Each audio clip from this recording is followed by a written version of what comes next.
How to download and install Cisco Webex on your PC. In order to do that, open up your web browser first. I'll be using Google Chrome. And on the search bar, just simply search for Cisco Webex.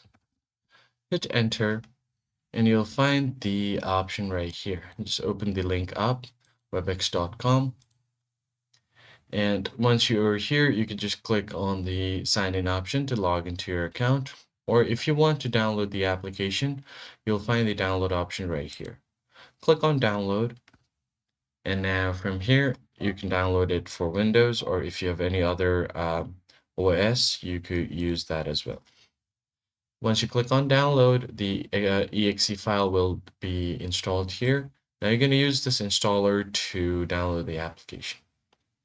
So as you can see here, it's installing Webex on my PC. Just wait for it to completely load up. And once this is done loading up, you should be able to download the Webex on your PC. That is pretty much it, guys. That's how you basically download Webex on your PC. I hope this tutorial was helpful to you guys, and I'll catch you on the next one.